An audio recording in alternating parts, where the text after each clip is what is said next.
Iniciamos la mesa 1, que como decía se titula, o la hemos titulado, Salud Pública y Sufrimiento Social.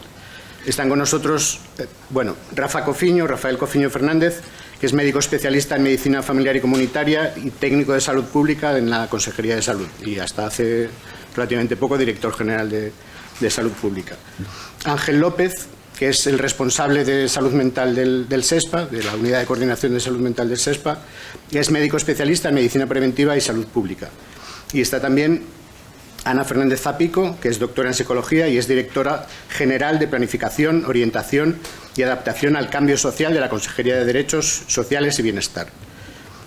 Yo tampoco voy a hacer mucha más introducción. El tema es salud pública y sufrimiento psicosocial. La idea es que ellos hablen 8 o 10 minutos y luego tendremos una conversación y también con vosotros y vosotras. Empieza Ángel López, que, presento un poco también, que él le ha dado la vuelta al título y lo ha llamado Sufrimiento Social. El título de la mesa era Salud Pública y Sufrimiento Social y el suyo es Sufrimiento Social y Salud Pública. Ángel López Díaz es obetense, es médico por la Universidad de Oviedo desde 1982, lleva 40 años cotizados trabajando para la sanidad pública en 3 comunidades autónomas y en todos los niveles de la administración sanitaria. Actualmente, ya digo, es responsable de la Unidad de Coordinación de Salud Mental del SESPA. Creo que es la 4ª vez que nos vemos. Es amigo de amigos, con lo cual tenía muy buenas referencias de él y yo creo que estoy comprobando que era cierto, ¿no? Cuando quieras, Ángel. Buenos días. Gracias, Tomás, y gracias a Hierbabuena por la invitación y a todos ustedes por la asistencia. Claro, hablar al inicio tiene ventajas e inconvenientes, ¿no? Una de las ventajas que voy a aprovechar es que un poco al decir lo que a mí se me ocurra puedas marcar, en cierto modo, un poco el debate. Y el inconveniente es que al no haber expuesto nadie sus opiniones es difícil debatir, porque ¿contra quién? ¿No? No hay contra quién.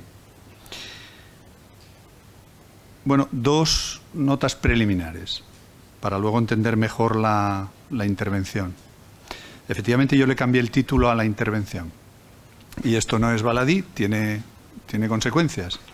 Porque el título era Salud Pública y Sufrimiento Mental.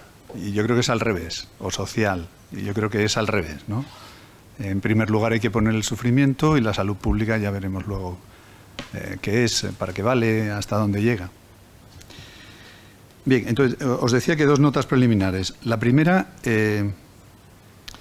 es que todo lo que yo vaya a decir, que probablemente es crítico y mucha gente a veces cuando hago intervenciones en este sentido se sorprende, parte del reconocimiento de un sistema sanitario y de un sistema social enormemente avanzados, con un gasto tremendo, con una cantidad de profesionales altamente cualificados enorme y que ha conseguido un desarrollo muy grande en esta comunidad autónoma a lo largo del esfuerzo de generaciones y generaciones, de profesionales, de políticos, de organizaciones sociales.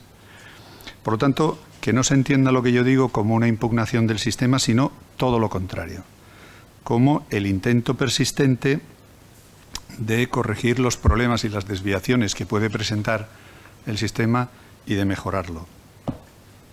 Y la segunda nota preliminar es que ahora estamos a punto de que el Gobierno de la Comunidad apruebe el nuevo Plan de Salud Mental 2230, un plan que, como es preceptivo, se enmarca en las estrategias de la OMS, de la Unión Europea, de la Estrategia Nacional de Salud Mental y del Plan de Salud de Asturias. Aquí una primera reflexión. El ejercicio de planificación es un ejercicio imprescindible, pero muy poco exitoso. La mayoría de los planes quedan en nada, no pasan del papel a la realidad. Esto es un hecho objetivo. Yo creo que todas las personas que hayan trabajado en organizaciones de los más variados tipos serán conscientes de que los planes, en la mayoría de las ocasiones, pues se quedan en eso, en planes. Pero igual que hacemos esta reflexión, también podemos hacer la siguiente, y es que cuando se consigue impacto real, muchas veces, no siempre, pero muchas veces hay detrás un buen plan. Y esto es en relación al nuevo plan de salud mental. Se nos puede quedar en el papel o puede conseguir impactar en la realidad. Eso no solo es un mérito o un demérito del plan, sino sobre todo de las organizaciones y de los actores sociales que lo utilicen para el desarrollo del sistema. Y cuando digo sistema, no digo sistema sanitario, sino sistema social, ¿vale? Así que estas dos ideas preliminares. Yo parto de un gran sistema público. En el caso de la sanidad gastamos 2.000 euros por persona y año, es el gasto per cápita más alto del país, y tenemos un sistema muy potente que no es ajeno a problemas de todo tipo que habrá que ir superando, pero tiene una base extraordinaria. Y dos, los planes pueden ser muy interesantes, pero una vez que está publicado y aprobado el plan, no se ha hecho nada, solo se ha hecho un plan. Habría que empezar entre todos a hacerlo realidad. Bien, y ahora nos metemos en materia. Mi aproximación va a ser, como hablo el primero, pues me aprovecho. Va a ser muy abstracta y casi metodológica. Y como ustedes, la mayoría, son estudiantes de psicología, pues aprovecho y les hago estas reflexiones, que tienen alcance general. Yo no voy a hablar del plan, entre otras cosas porque ya me aburre. Hablo tanto del plan que ya digo, bueno, pues vamos a hablar de otra cosa. Así que vamos adentro. Salud mental y salud social. Cuando uno pone esas dos expresiones juntas, pareciera que las acepciones de salud en los dos casos son las mismas. Pues no, son completamente diferentes.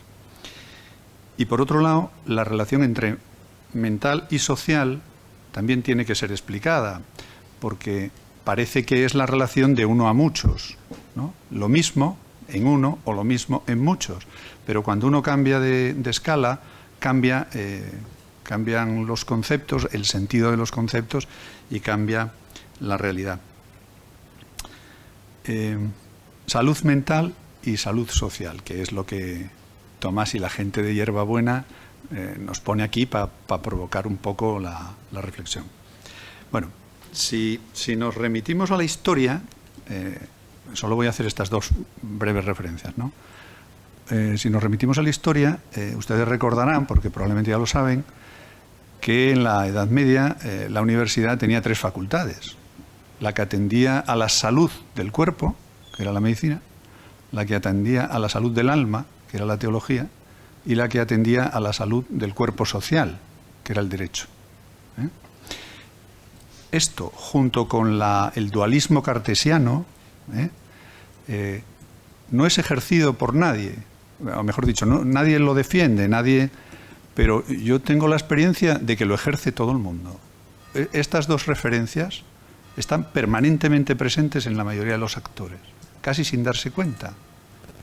Por eso, la reflexión acerca de a qué nos referimos cuando hablamos de salud y a qué nos referimos cuando hablamos de social, de salud mental y de salud social, me parece que es central, y más en gente joven que va a entrar en el sistema, sea en servicios sociales, sea en sanidad o en otras instituciones, con inercias muy grandes.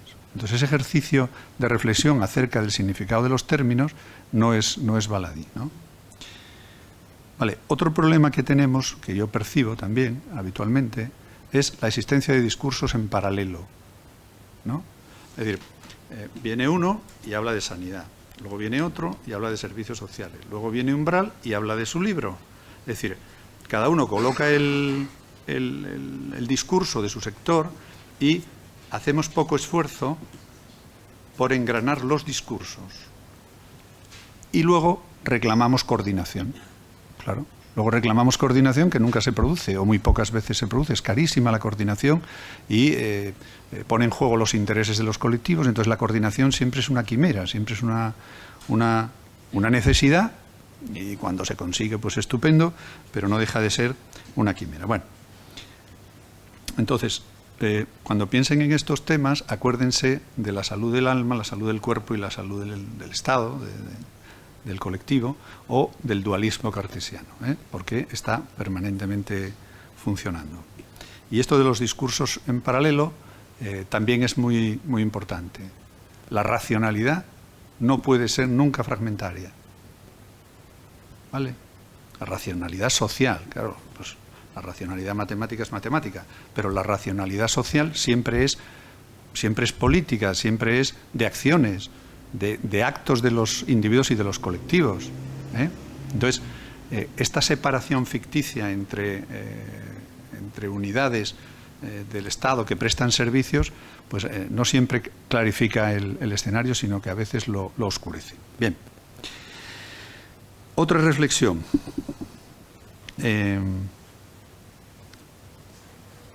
Sobre el reduccionismo. Yo vengo de un sector que es el sanitario, en el que prima el modelo biomédico, es absolutamente hegemónico, y ese modelo es el que también impregna mucho los servicios de salud mental. Y claro, todo reduccionismo pues impide la comprensión de la realidad, ¿no? Pensar que todo es química, como decía Ochoa, pues claro, hará avanzar mucho a la química, pero muy poco a la comprensión de la realidad social. Entonces, cualquier reduccionismo, sea reduccionismo biológico, sea reduccionismo psicológico o sea reduccionismo social, es una dificultad añadida a la comprensión de la realidad social.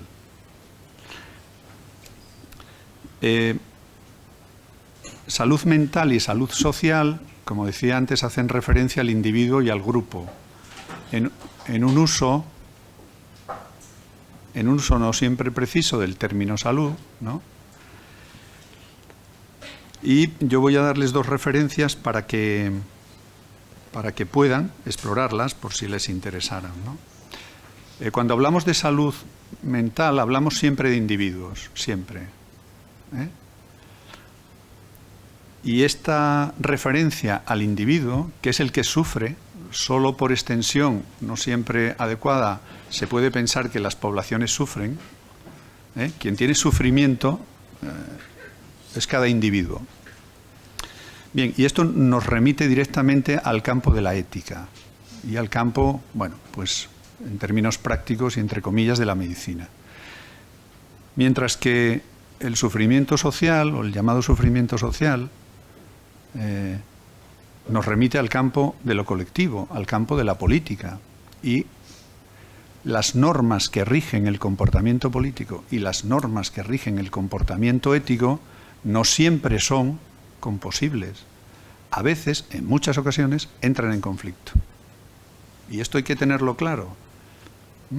La diferenciación entre el ámbito de la ética, que hace referencia a cada individuo, y el ámbito de lo colectivo, que hace referencia a la estructura política y al funcionamiento político, son dos referencias ineludibles para moverse en este campo. Porque cualquier confusión dificulta la acción, la intervención, ¿vale? Bien, en cualquier caso, tanto los individuos como los colectivos, como el Estado, son realidades muy complejas. Cualquier simplificación dificulta la comprensión. Por lo tanto, discursos muy sencillos, aparentemente, que pueden caer en la simpleza, nos impiden o nos dificultan comprender una realidad que es muy compleja, ¿vale? Entonces, yo les animo a no adoptar nunca posiciones simples. Cada uno de los actores, cada una de las instituciones, cada una de las relaciones son muy complejas en sí mismas. Por ejemplo, les pongo un ejemplo muy rápido. Dependiendo del enfoque psicopatológico que tengas, puedes condicionar la naturaleza del diagnóstico en salud mental, puedes condicionar la organización de los servicios, puedes condicionar el desempeño profesional, los sistemas de información, la evaluación. Por lo tanto, las decisiones no son de una vez. En el caso de la cardiología a lo mejor es más fácil, en el caso de la salud mental no. Se movilizan tal cantidad de opciones filosóficas de todo tipo, ontológicas, noseológicas, etcétera, que ese compromiso condiciona todo el resto. Y esto complejiza enormemente las redes de la actividad sanitaria en salud mental del Estado, porque si no fuera así, salud mental sería igual que cardiología o que urología, y no lo es. Es una realidad radicalmente diferente. ¿Vale? Entonces, imagínense la complejidad que tiene detrás el rótulo servicios de salud mental. Es enorme. No se puede generalizar, entonces hay que entrar dentro de cada uno de los agentes y entender su complejidad para luego poder establecer relaciones con los demás. Si no, si creemos que son totalidades cerradas, homogéneas internamente, pues nos equivocaremos y haremos estableceremos relaciones, por ejemplo, nosotros-ellos. Bueno. Y las relaciones entre todos esos agentes, la mayoría de las veces, son polémicas, no son armónicas. Entre servicios sociales y sanidad, por más que nos llevemos bien y tengamos probablemente los mismos valores y los mismos objetivos, son estructuras, instituciones sociales tan complejas que sus relaciones casi siempre son polémicas. Entonces esto tampoco lo hay que rehuir y hay que saberlo, porque si no, no vamos a poder gestionarlas adecuadamente. Bien, en el caso de los servicios, os ponía en el caso de la salud mental el compromiso que supone adoptar una perspectiva en una psicopatología concreta, que tiene repercusiones en toda la ordenación de la red, pero en servicios sociales pasa lo mismo. No es lo mismo un enfoque asistencialista que un enfoque rehabilitador, pero esto, bueno, luego Ana lo explicará mucho mejor, ¿no? Y en el caso de las organizaciones no gubernamentales es lo mismo, Quiero decir, el tercer sector, no, el tercer sector no existe. Es una creación desde los demás. El tercer sector es plural y con enfoques muy distintos y a veces contradictorios. Por ejemplo, aquí en España, una parte importante del tercer sector tiene una orientación inicial religiosa. Claro, y otras no, otras son laicas o no religiosas, ¿no? Quiero decir, lo que yo os quiero llamar la atención es a esta complejidad, que es la única, si se supone y se aborda, que permite entenderla, que puede permitir entender mejor la realidad y por lo tanto operar sobre ella. No es que yo quiera decir que la realidad es inaccesible, no. Cuando es inaccesible es que cuando caemos en interpretaciones metafísicas, es decir, pues esto es todo igual, o todo es química, ¿no? O todo es psicología. No, porque eso nos bloquea en la capacidad de entender. Vale.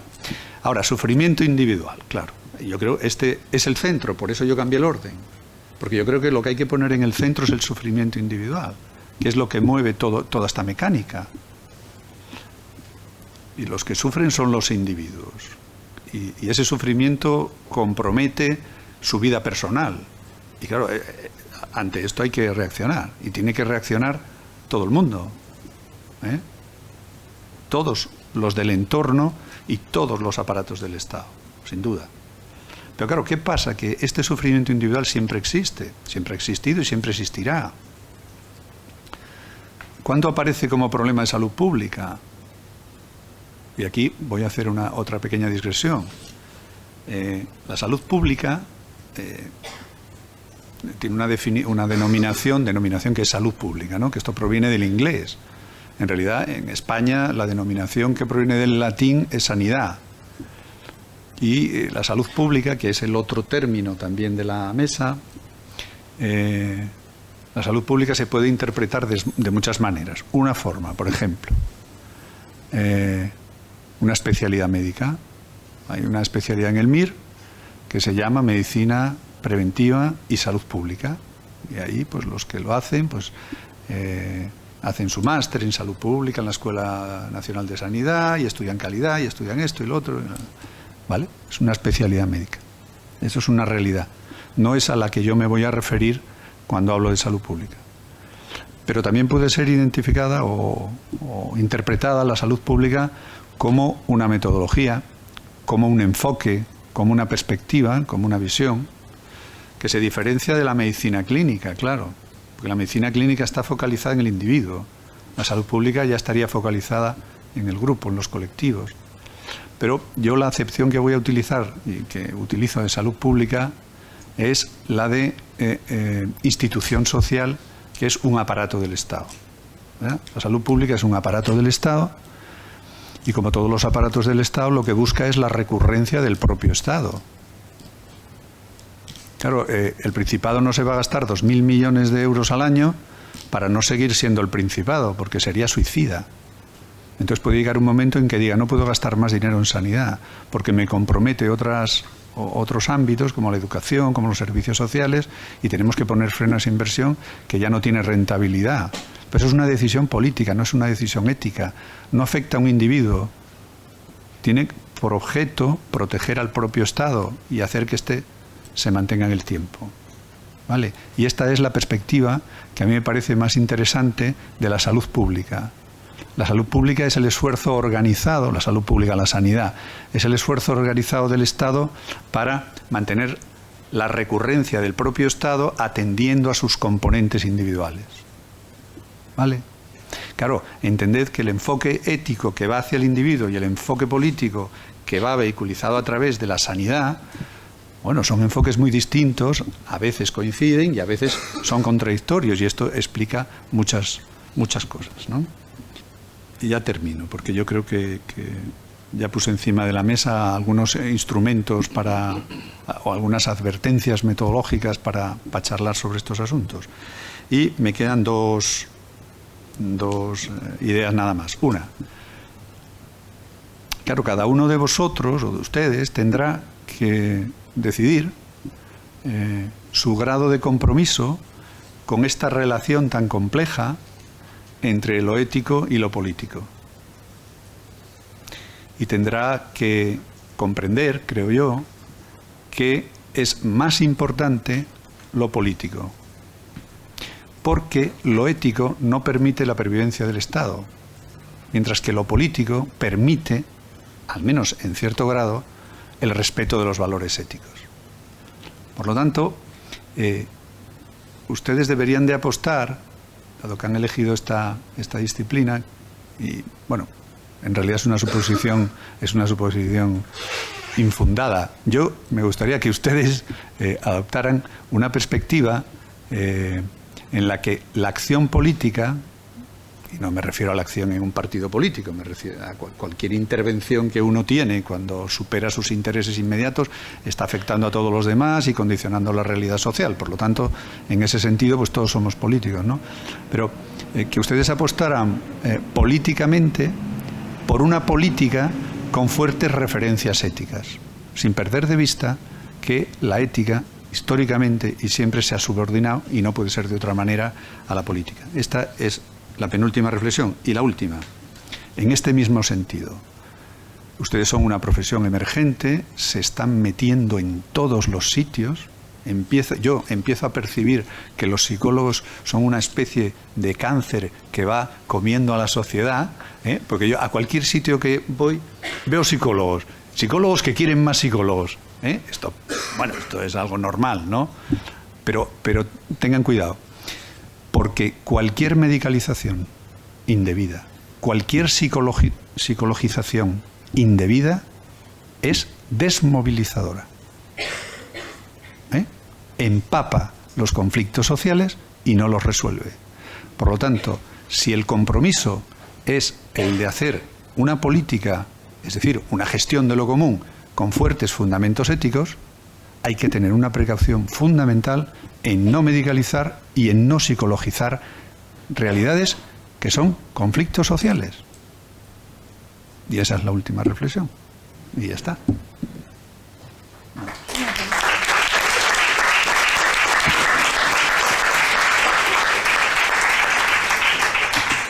Bueno, muchas gracias, Ángel.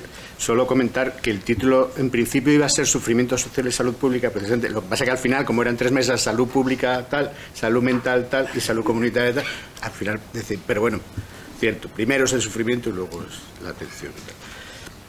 Bueno, a continuación vamos con Rafael Cociño Fernández, Es especialista en medicina familiar y comunitaria. Actualmente trabaja como técnico de salud pública en la Consejería de Salud del Principado de Asturias. Fue jefe del Servicio de Salud Poblacional entre 2007 y 2019. Es editor del blog Salud Comunitaria desde 2006, que os recomiendo fervientemente. Es profesor asociado de la Escuela Andaluza de Salud Pública y también miembro del Consejo Académico de la Escuela de Salud Pública de Menorca.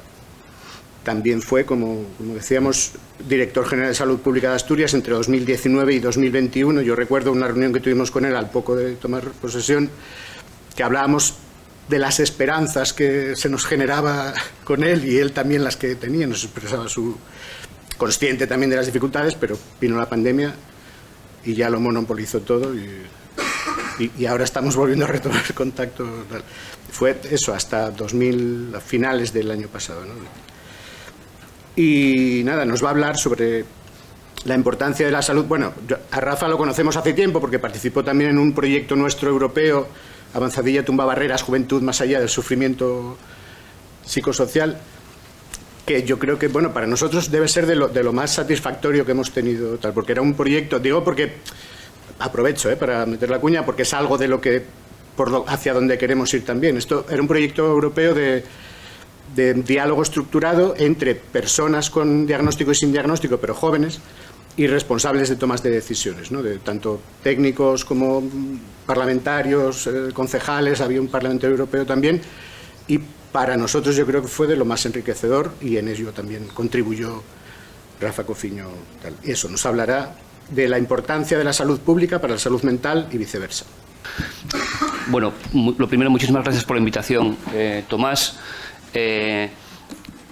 Realmente yo creo que mi participación en la mesa es por el cariño y la confianza que nos tenemos, porque realmente mi vinculación ahora mismo no es ninguna vinculación relacionada con salud mental directamente en mi trabajo de todos los días en salud pública. Y yo creo que quizás es un poco por el enfoque de cosas que hemos hecho y demás.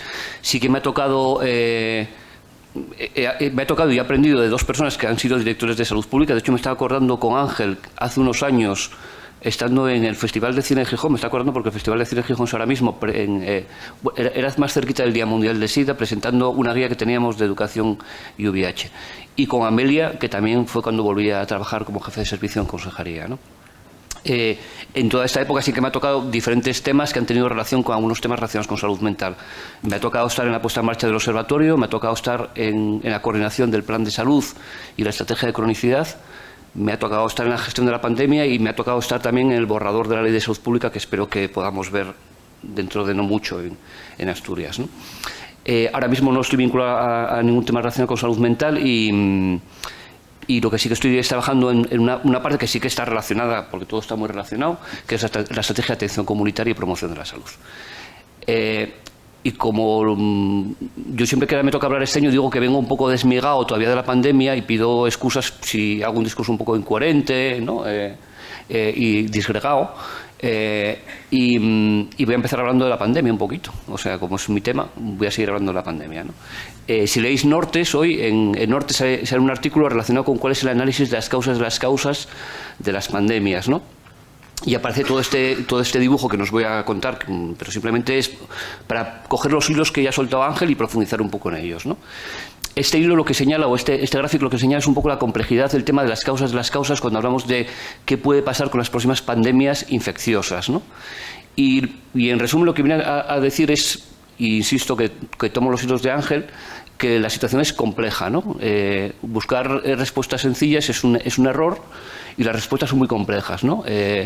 Y este mapa tan complejo donde para saber que ahora mismo el salto de una especie viral desde los murciélagos, determinado con el tema de los modelos de cambio de producción intensiva que hemos tenido a nivel mundial, con los mercados neoliberales, con el tema de un modelo de patriarcado que ha descuidado una política de cuidados en base a otros modelos económicos de producción, que ha producido también zonas de destrucción a nivel mundial con cambio climático, que ha hecho que determinados murciélagos o virus o mosquitos han subido a zonas donde no había y han producido esa propagación de infecciones.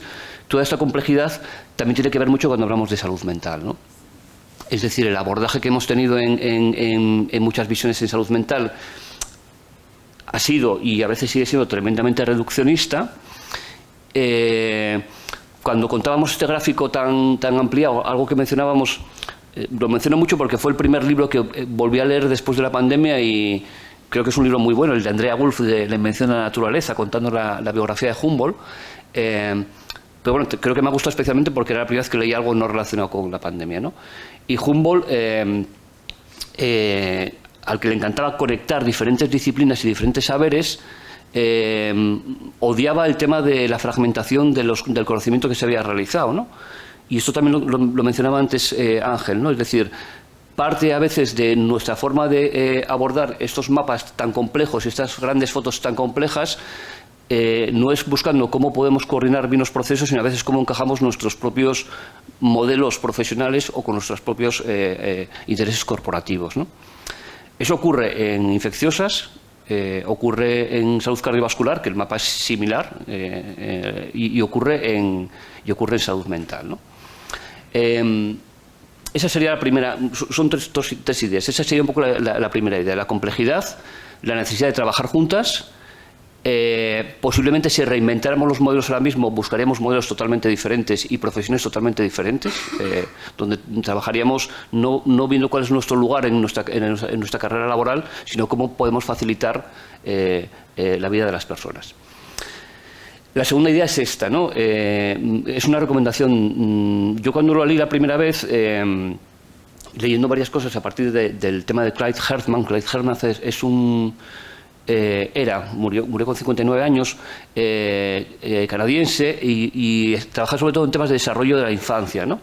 Y este artículo es una revisión muy bonita donde cuenta de alguna forma cómo los cuerpos que ponemos a la hora desde el momento que nacemos y cómo nos enfrentamos con la vida, esos cuerpos que van creciendo y se van haciendo mayores y a los que nos van pasando una serie de experiencias, esas experiencias pequeñitas o más grandes, nuestra biología está íntimamente relacionada, ¿no? Eso que dice ahí abajo, dice, desde el principio de la vida, el entorno, nuestras experiencias, nuestros cuidados, nuestros aprendizajes, los mimos que hemos recibido o los mimos que no hemos recibido, cómo se nos ha educado, los libros que hemos leído, los libros que no hemos leído, la violencia que hemos recibido, la asimetría de poder, la desigualdad, la cultura, la pasión, el amor, la belleza, cómo todo eso de alguna forma se engrana con nuestro código genético, ¿no?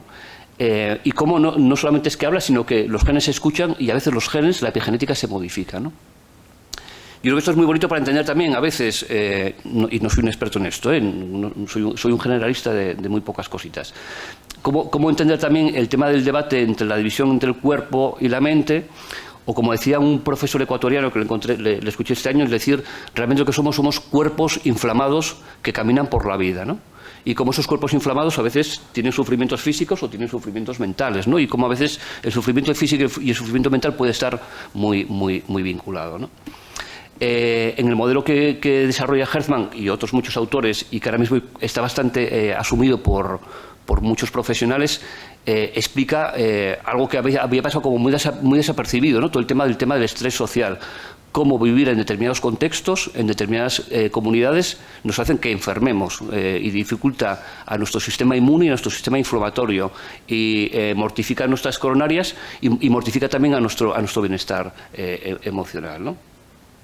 Y eso tiene que ver con esta última diapositiva, que yo creo que posiblemente daría para una asignatura entera de un año, ¿no? A partir del análisis de lo que aparece en la diapositiva, que son muchas cosas, ¿no? Hace unos años unas compañeras enfermeras de Cantabria me regalaron una frase que no sé de quién era. Ellas son antropólogas también, y era una frase muy bonita que decía: nos hemos empeñado en cambiar los cuerpos porque no queremos cambiar los mundos, ¿no? Nos hemos empeñado en el tema de mortificar a la gente con los estilos de vida y con eres capaz de hacerlo tú mismo y con la resiliencia individual, cuando lo que nos hemos empeñado es poder cambiar los mundos, que tiene que ver mucho con la diapositiva anterior. Es decir, el tema de las pandemias no es un tema de virus y de variantes, sino es un virus de modificar política, social, económicamente otros aspectos, ¿no? Eso tiene mucho que ver con o sea, yo creo que daría para ver varias cosas que van a salir hoy, que tampoco me voy a parar, ¿no? Daría para ver la asimetría de poder, ¿no? Claramente significada en la imagen, el tema de la importancia de cómo culpabilizamos ante una situación determinada cuando las causas están en otro lugar, o el tema también de la importancia de poner etiquetas, ¿no? A veces etiquetar es importante Ángel lo contaba perfectamente bien, ¿no? Es decir, podemos llamar algo fibromialgia o podemos llamarlo el síndrome de las personas que están hasta las narices de sus vidas, ¿no? Según como llamemos a una cosa a otras, el tratamiento va a ser orientado hacia una forma o va a ser orientado hacia otra forma, ¿no? Es importante poner etiquetas, es importante poner etiquetas para hacer procesos terapéuticos y procesos curativos, pero según cómo marquemos, las aportaciones o las soluciones estarán en un sitio, estarán en otro. Y nada más, si queréis pasamos luego ya, cuando hable Ana, al debate.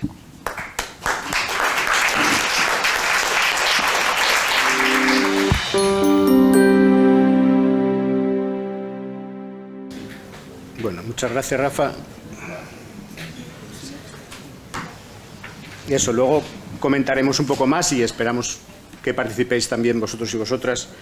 Quiero decir que Rafa no es el único que ha aprendido de Amelia, y de hecho Amelia hasta ahora, Amelia González, que fue también directora general de Salud Pública, que nosotros la conocimos a raíz de una evaluación que hizo la Organización Mundial, evaluación de servicios de salud mental, que por cierto, Ángel, es algo a revisar. Estoy en contacto últimamente con Michelle Funk y espero que pueda venir próximamente. Michelle Funk, directora de políticas de salud mental de la Organización Mundial de la Salud. Pero bueno, quizá luego salga. Vamos ahora con Ana Fernández Zapico, que es doctora en psicología, ya comentaba, es directora general de Planificación, Ordenación y Adaptación al Cambio Social de la Consejería de Derechos Sociales y Bienestar. Ha sido educadora, profesora de Psicología Evolutiva y de la Educación y ha formado docentes y equipos directivos de profesorado. Trabajó como psicóloga forense en los juzgados de Avilés, fue coordinadora de servicios sociales del equipo territorial del Oriente y actualmente, como digo, es la directora general de Planificación. Sin más, a Ana la conozco hace menos tiempo, sí tenemos amigos comunes y demás, y la verdad es que ¿Tienes muchos amigos, Tomás? tengo muchos amigos, ¿no? Lo estoy descubriendo. O a lo mejor tengo pocos y los traigo aquí, ¿no? Pero bueno. Pues nada, Ana nos va a hablar sobre retos sociosanitarios ante la salud mental. Muchas gracias, Tomás. Muchas gracias a la Asociación Hierbabuena y a la Facultad de Psicología por acogernos hoy en este encuentro, que además nos permite algo que hace tiempo que llevamos necesitando. Voy a empezar con un agradecimiento y con un reconocimiento, ¿no?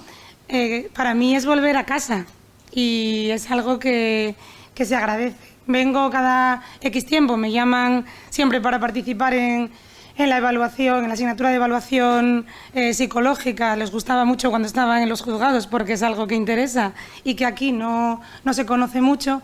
He venido alguna vez también para el tema del practicum y volver ahora en una mesa como esta, con un nombre tan particular como salud pública y sufrimiento social, en un momento en el que ahora mismo me encuentro desde una perspectiva politécnica, porque no lo puedo abordar de otra manera. Yo estoy aquí por compromiso, por servicio público, como estuvo Rafa, seguro en su momento. Somos perfiles, yo creo, parecidos en ese sentido. Entendemos esto como un momento vital. No tenemos ningún interés, ¿verdad?, por estar aquí ni por llegar mucho más arriba ni mucho más abajo. Y sí que, aunque os parezca mentira, gran parte de por lo que me hacía especial ilusión estar hoy aquí era por poder encontrarme con Tomás tranquilamente, con Rafa tranquilamente y con Ángel, porque con Ángel nos vimos fugazmente en la jornada sociosanitaria. A Rafa solo lo pude ver en pantalla y con Tomás me une, como él dice, nos conocemos hace poco tiempo, tenemos raíces previas que tienen que ver además con lo familiar y es un activista y un removedor. Me gusta porque me dice, me interesas más como psicóloga en esta mesa que como directora general. Y yo le dije, ya, pero tengo que jugar con el doble rol. Ángel arrancó con polémica y removió vuestras mentes y conciencias. No nos lo puso fácil porque un médico metafísico que nos viene a decir a todos hoy aquí que cuidado con psicologizar la realidad, cuidado con psiquiatrizar la realidad. es precisamente una de las mayores dificultades que tenemos. Ángel hablaba de los discursos en paralelo, de lo social y lo psicológico, de esa especie de dicotomía falsa, porque la realidad es multivariable, las personas estamos afectadas por múltiples factores y eso es algo que a veces cuesta entender. Es más, aquí tenéis psicología social, ¿verdad? Psicología evolutiva, psicología clínica, y entonces están, yo soy clínico, no, yo soy social, yo soy educativo, bueno, esos son pocos o son menos. Y luego nadie es de los de mayores y cosas así, porque tiene como menos interés. Es difícil, evidentemente tenemos que separar, compartimentalizar las cosas para poder abordarlas, para poder acercarnos a ellas. Si no generamos conocimiento desde la estructura, pues al final es todo barullo y tampoco aprendemos nada, ¿no? Pero sí que es importante que vayamos manejando términos y que vayamos manejando conocimiento. Por eso recojo el guante de Ángel de decir cuestiones como que evidentemente cuesta la coordinación, y por eso el nombre también de mi ponencia, ¿no?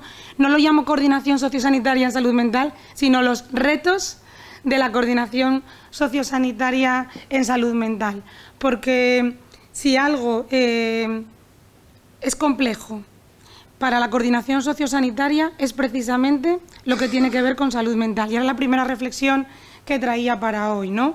La delgada línea roja entre los afectados por una problemática adaptativa, que somos todos, todas las personas que aquí estamos, hemos tenido y hemos experimentado sufrimiento social en algún momento o lo estamos experimentando ahora mismo, y lo que es ya las limitaciones de vida cotidiana o una situación de dependencia severa que te limita para el desarrollo, digamos, normalizado, ¿no? Ese gradiente de dificultad, ese gradiente de necesidades de apoyo es algo que nosotros tenemos que poder manejar. Y por eso el tema de la terminología. Yo ya lo siento, pero siempre lo digo cuando estoy en mi casa de ahora, a la que yo llamaba la consejería de al lado, cuando estaba en justicia.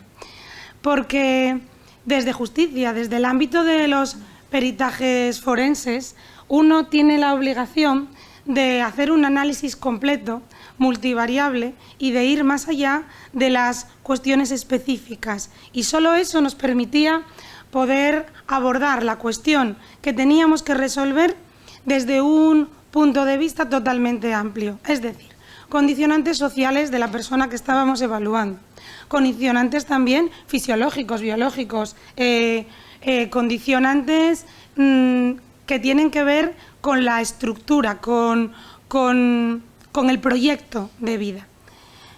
Cuando cambias de contexto, ves que a veces falta ese enfoque un poco más abierto, ¿no? Y aquí yo me he encontrado con dificultades como son pacientes, son dependientes. Si son pacientes, son de salud mental. Si son dependientes, son nuestros. Son las mismas personas. Y es más, transitan entre las dos realidades porque una persona en situación de dependencia reconocida es paciente también en determinadas circunstancias, puede serlo entrando y saliendo, puede ser crónico, puede ser muchas cuestiones. Y lo que decíais, según la etiqueta, según la determinación diagnóstica, según también la valoración, tendrá derecho o no a determinado tipo de atenciones, de apoyos o de intervenciones. Y ahí es la segunda reflexión, es decir, necesitamos para poder ofrecer apoyos, para poder ofrecer recursos, identificar, diagnosticar, valorar la situación de discapacidad, la situación de dependencia, la situación de vulnerabilidad social, que también puede haberla, o el ser un paciente o el tener un determinado diagnóstico psiquiátrico. Eso por un lado, te limita cuestiones y por otro lado, te permite acceder a determinados recursos. Tomás, que es muy reivindicativo, me decía, es que no queremos que se nos valore como dependientes, o no queremos, ¿verdad?, ser considerados personas dependientes. Y yo le dije, claro, yo tampoco quiero considerar a nadie nada. Al revés, la cuestión es cómo podemos nosotros, en un sistema estructurado, ofrecer y garantizar derechos. Es decir, ¿cuál es nuestra función aquí? Yo tengo la obligación de garantizar unos derechos. Para garantizar unos derechos tengo que reconocer unas realidades. ¿Tengo vulnerabilidad social? Por una cuestión de problemas de acceso a rentas mínimas, dificultad por exclusión social, ¿tengo derecho a aquello que la Ley de Garantía y Prestaciones Vitales me ofrece? Pues tengo que acreditarlo, porque es que el sistema está montado así. O tengo una situación de discapacidad que supone unos beneficios y que también tengo derecho a que se me reconozca y, por lo tanto, hacerme valedor de ellos para.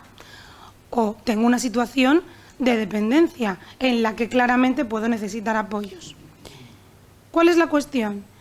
Que nos falta lenguaje común y nos falta muchas veces leer más también. Gran parte de las dificultades que tenemos a veces en esto que dice Ángel de la coordinación tiene que ver porque no nos paramos a leer del otro, a aprender cuál es la terminología que usa el otro, cómo concibe la realidad el otro, cómo está determinando o diagnosticando la situación el otro, que somos el mismo, que somos todos de lo mismo, que estamos todos para aportar. Cuestiones que van más allá en las dificultades de la coordinación sociosanitaria o los retos que debemos afrontar. Para mí, una que es clave, y es la participación de las personas que están afectadas. Lo dice muy bien en Hierbabuena, ¿verdad? Como supervivientes al diagnóstico, supervivientes a la etiqueta, o dínoslo tú, Tomás. Supervivientes dicen sobre todo a la psiquiatría. A la psiquiatría. Que lo dice todo. Bueno, mira qué bien, aquí libramos nosotros, que vamos como de buenos por la vida, en plan, los malos son los otros. Supervivientes. Estas personas que están hoy aquí y que además decía muy bien, ay, no me acuerdo de tu nombre, terapeuta ocupacional, ¿cómo es tu nombre? Tamara, perdona. Tamara nos expuso al principio dos líneas sobre el grupo de participación comunitaria para la salud mental de Oviedo. Y dice, aquí están representados, ¿no? Estáis aquí parte de ese grupo de participación que tienen que estar claramente en la definición de las políticas públicas, es decir, en la definición de cuáles son las acciones que tenemos o que podemos ofrecer. Esto de planificar, como dice Ángel, para nada, o diseñar para otros sin contar con los otros, es un ejercicio de soberbia y de snobismo intelectual y político que yo entiendo que en esta época en la que estamos ya debería estar superado. Por lo tanto, primero de los retos, armonizar enfoques y terminología. Segundo de los retos, conocer realmente cuál es la normativa que nos afecta, porque no podemos ser ajenos a la misma. Cuáles son las planificaciones, estrategias, estructuras y también cuáles son, digamos, las partidas y las apuestas presupuestarias para el abordaje de determinadas situaciones. Y la parte número 3, el tener el aporte, la participación real en el diseño de políticas públicas. Mira, la participación social de las personas que sufren, en este caso, ¿no?, que tienen sufrimiento social para el diseño de políticas públicas, es casi tanta quimera como la coordinación sociosanitaria, ¿verdad?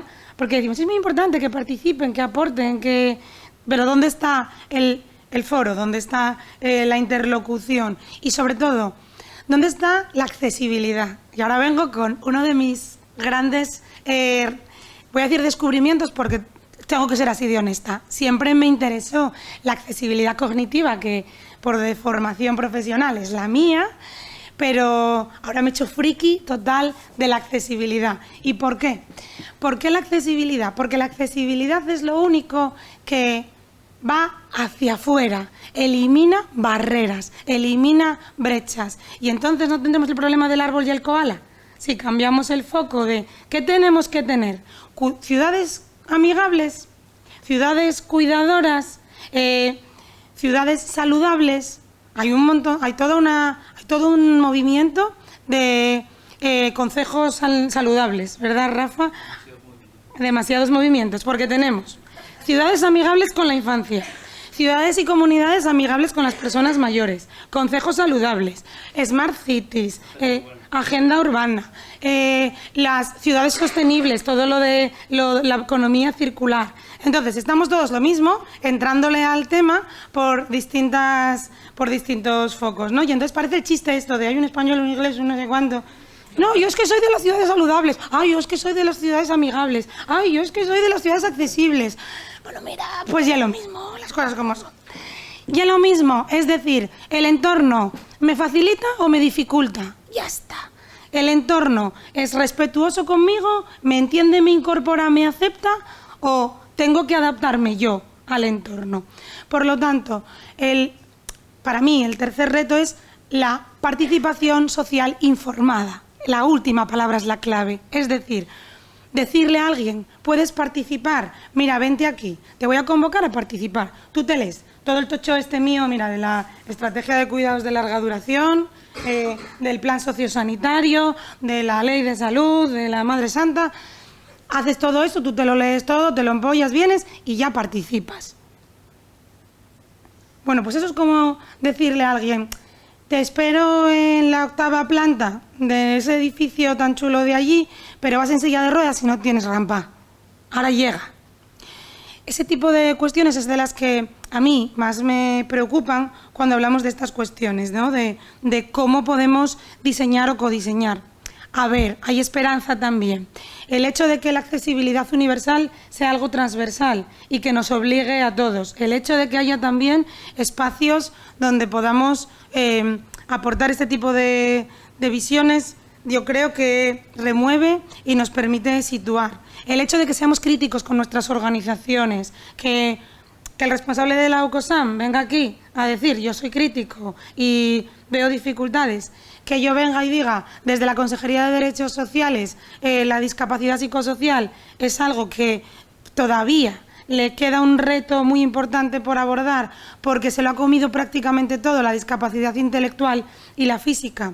Y rozamos a veces, y esto lo digo en confianza, sabiendo que están grabando, situaciones del tipo que si tienes discapacidad intelectual y una patología dual asociada, puedes entrar en uno de nuestros recursos, pero si tu problemática es de salud mental, pero no tienes discapacidad intelectual, no tenemos cómo atenderte o no tenemos cómo queremos atenderte todavía adecuadamente, ¿no? Cosas tan locas como ¿qué es primero, el huevo o la gallina?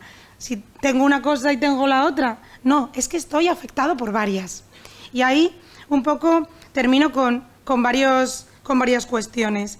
Cuando nosotros hablamos de atención o cuando hablamos de intervención, estamos cambiando el foco y hablamos de apoyos. Yo tengo luchas y debates importantes con las asociaciones y entidades de discapacidad que me dicen, es que es muy importante que diseñéis en función de la discapacidad.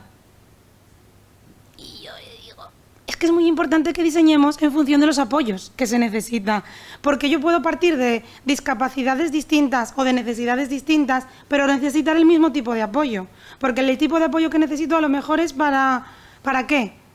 Para poder hacer vida autónoma, para poder ir al bar con los colegas, para poder ir a la facultad, para poder ir a participar de un deporte, para poder tener una novia. ¿Qué diferencia hay? Es decir, es un apoyo para poder hacer vida cotidiana. Entonces, en ese gradiente de apoyos es en lo que estamos, en cambiar el foco. Y ese gradiente de apoyos va con lo que dice Rafa también, la lucha con las profesiones. Nosotros hemos montado recientemente un think tank, que ahora está muy de moda, bueno, un tanque de pensamiento, un laboratorio de innovación. Otro invento, en Social Asturias, vinculado a nuestra web. Y es un think tank por lo siguiente. Un think tank en el que hemos llamado en primer lugar a todos los colegios profesionales y les hemos tirado un órdago, no he mutilado a nadie, un órdago, todavía, es que yo como soy muy punky, lo mismo me pongo motosierra en mano. Les hemos tirado un órdago y es tanto decir que tu profesión es más que la otra y que es la que tiene la solución absoluta para la problemática, dime qué aporta tu profesión y qué esperas de las otras para dar la respuesta que las personas necesitan. No me cuentes rollos de por qué tu profesión es más importante, sino qué podemos hacer juntos para dar respuesta a las necesidades de las personas. Y ahí hablamos de distintos tipos de apoyos. Si estamos hablando de una situación de vulnerabilidad social, apoyos de carácter social. Entonces es salud pública, decís. Yo cuando pienso en salud pública, ¿en qué pienso? En comunitaria. Y en la comunitaria nos encontramos todos y nos encontramos bien. Cuando me dicen, es que no queremos cosas especiales, queremos comunitaria. Digo, comunitaria es todo. Ahí está también turismo, está también comercio, está también urbanismo, está en el resto. Cuando ya vamos subiendo de necesidades de apoyos, ya sí que tenemos que ir hablando de otras cuestiones. Apoyo entre iguales, que se estila mucho ahora, ¿no? El mentoring social o el apoyo entre pares. Eso lo están descubriendo ahora en lo social como si fuera, vamos, la panacea. Ya se estudió, esto en educativa lleva desde el principio de los tiempos, lo que es, ¿no?, el peer-to-peer, que se llama, el acompañamiento entre iguales. Si es acompañamiento entre iguales, es entre iguales. Y por lo tanto, la injerencia tiene que ser la menor posible, pero sí tenemos que facilitar que esos iguales se puedan apoyar. Luego hay otro nivel más, el apoyo más especializado, el que ya sabe, o sea, va a lo concreto. Apoyos específicos de carácter social vinculados a la ley de garantía, apoyos de la ley de dependencia, el asistente personal, un montón de figuras que tenemos que evidentemente tienen que adaptarse a las realidades y a las necesidades de las personas. Y luego, dos cuestiones y con esto concluyo. Menos mal que acabasteis pronto la apertura, porque nosotros tenemos una de cascar aquí, Tú sí, pero porque tú eres muy disciplinado. Yo es que hoy Tomás me dijo que podía ser un poco libre. Y como llevo una semana entera de un formalismo con la semana Cuidas, que estoy a tope de ir por el libro, pues entonces hoy vengo un poco hippie. Dos cocinas. Dime, Tomás. No, digo hippie punky. Hippie punky, es que yo combino, es lo que te digo. Vivo disociada desde hace mucho tiempo y no tengo ningún problema. Me monto la historia según me parece.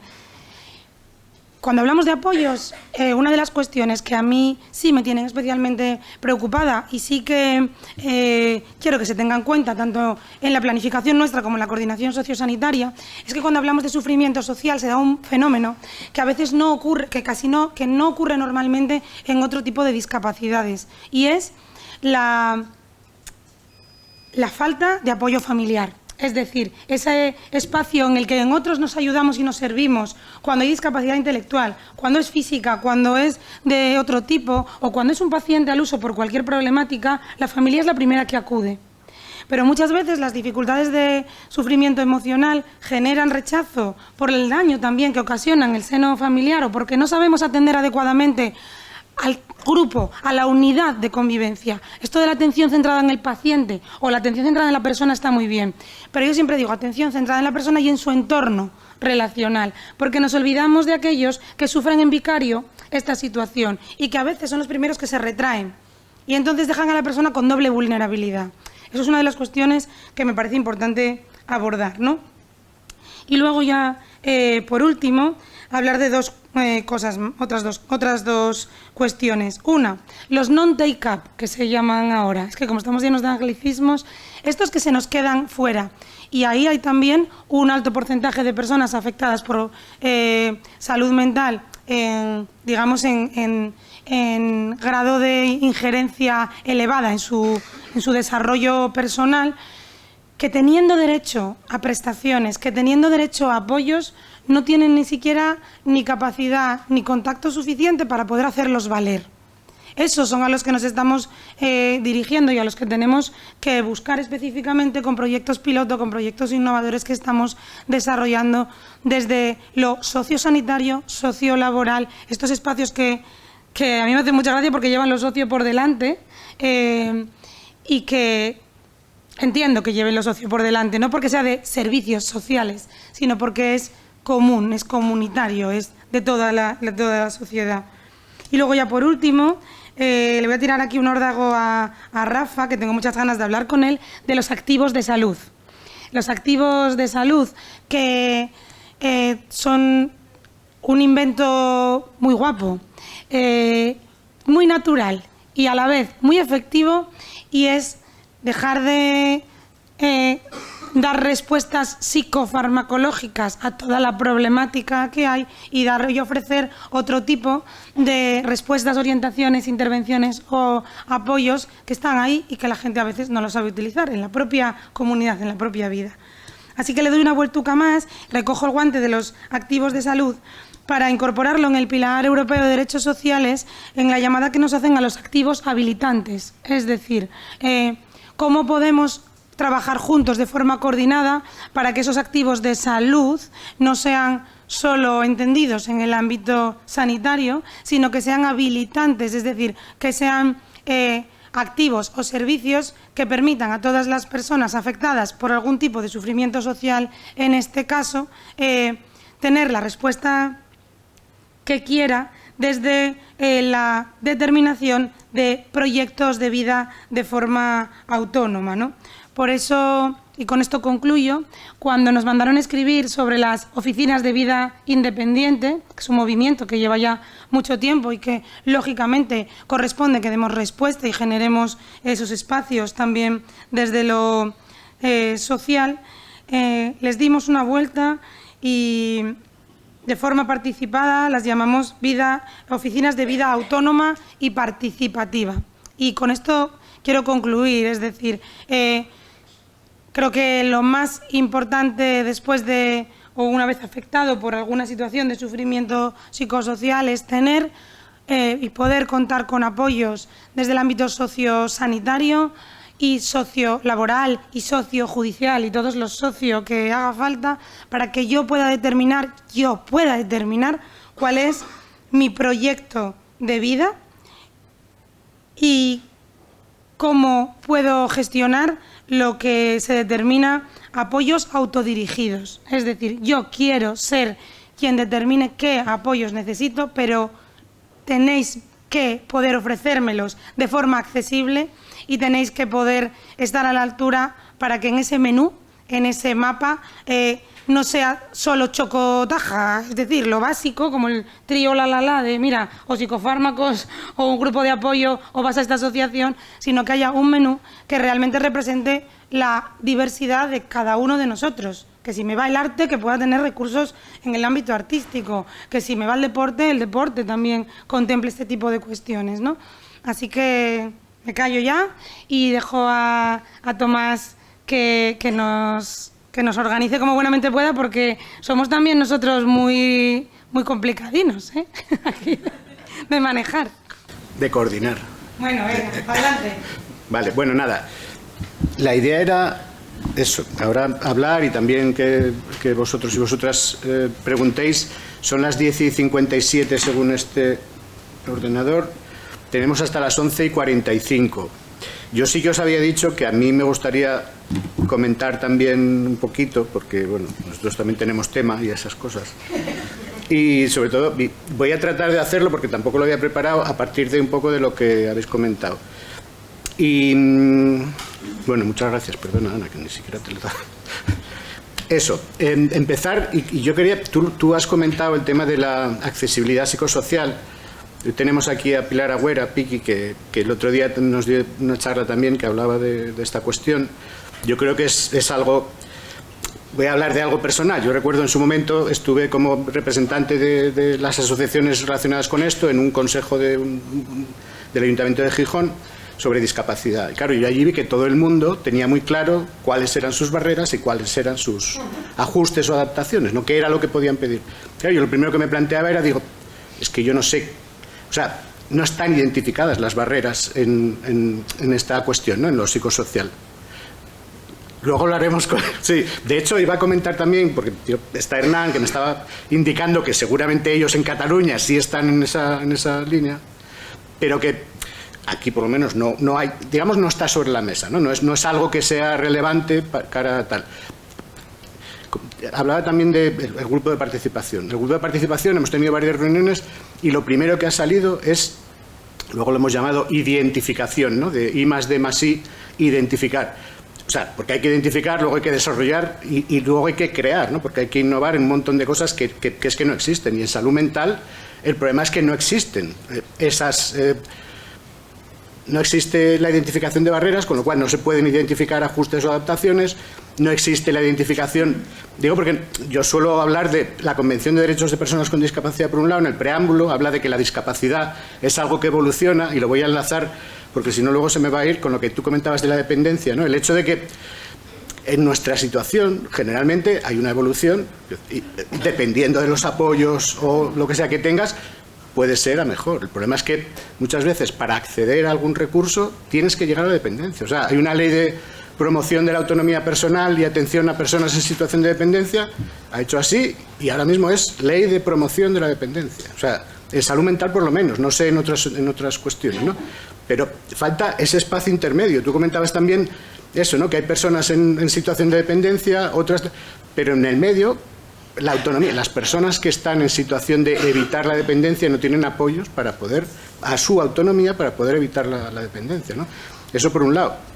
Hablabas de la accesibilidad, luego está el tema de la equidad. O sea, cómo personas que estamos completamente desacreditadas en la sociedad, o sea, el hecho de tener un diagnóstico automáticamente no solo te convierte en infraciudadano, porque la legislación a día de hoy sigue siendo cuerdista. O sea, ya no es que haya estigmas, que es cuerdismo. Nosotros hablamos de cuerdismo a semejanza de machismo o racismo, luego se le puede decir existe o no existe, utilizamos el término para entendernos, ¿no? Lo que sí hay es una discriminación generalizada hacia las personas por el hecho de tener un diagnóstico psiquiátrico, ¿no? O por el hecho de tener un comportamiento determinado.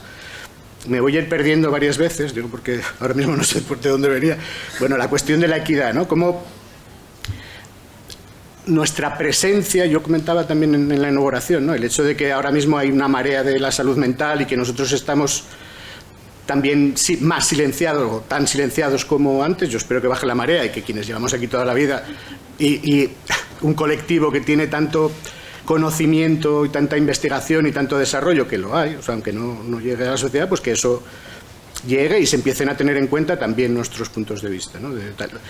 Que son puntos de vista de personas que tenemos la experiencia del sufrimiento, muchas tenemos la experiencia de la recuperación y la mayoría, bueno, prácticamente todas tenemos la experiencia de ser o estar en el rol de usuarios de los servicios de salud mental, con lo cual yo creo que a los servicios de salud mental les interesa muchísimo, porque somos quienes más información tenemos, o sea, o podemos aportar, siempre y cuando, evidentemente, haya apoyos para que es un poco lo que siempre se plantea de hecho en discapacidad intelectual, en la figura del facilitador judicial, ¿no? De esa figura que hace un poco de intérprete para que a mí me llamó mucho la atención cuando me lo explicaron, porque no es solo que le explica a la persona con discapacidad intelectual, con discapacidad psicosocial, que en realidad a lo mejor la necesitaríamos todos para hablar con la administración, pero es esa persona que facilita el entendimiento, ¿no? Y le explica a la persona o facilita que la persona entienda, pero es que también le explica al juez lo que es una persona, o sea, cuál es la situación de la persona con discapacidad intelectual, que muchas veces nosotros nos estamos planteando incluso crear una gran agencia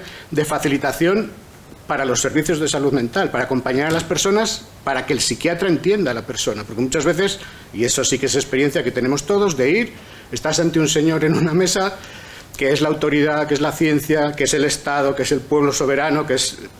Yo he tenido ese delirio, quiero decir, yo he llegado a estar ahí viendo ese señor como una terminal de un gran monstruo, y yo estaba ante él, ¿cómo voy a poder yo explicarme, cómo voy a poder yo tener una relación? Yo tuve la gran suerte de participar en la evaluación, conocer mis derechos, y eso hizo automáticamente que mi psiquiatra, también conocer mis derechos, que mi psiquiatra conociera que yo conocía mis derechos, y la relación hizo, o sea, no digo que fuera horizontal, porque un psiquiatra nunca es capaz de ser horizontal, o la mayoría no tal, pero sí que entre personas. Y gracias a eso yo tengo el alta a día de hoy. O sea, que es una situación bastante inédita, pero que es posible. Es que es otra de esas cosas que ni se plantean. O sea, tú tienes un diagnóstico, ya es... Porque también el modelo biomédico, tal, que lo ve en tu cuerpo, tú eres defectuoso, y es como que cuando te das cuenta... Siempre tiene que ver con las relaciones, o sea, siempre tiene que ver con si tienes apoyos, si tienes ajustes o adaptaciones, si tienes lo que sea. O sea, bueno, yo hablaba del grupo de participación, que es nuestro libro hoy, y yo decía eso, lo primero que ha salido es mapear, o sea, es hacer el mapeo, que es lo que sale siempre, ¿no?, en estas situaciones, pero es mapeo de activos. Luego también comentabais cómo en cada ámbito se le llama de una manera, ¿no? Activos, apoyos, ajustes o adaptaciones.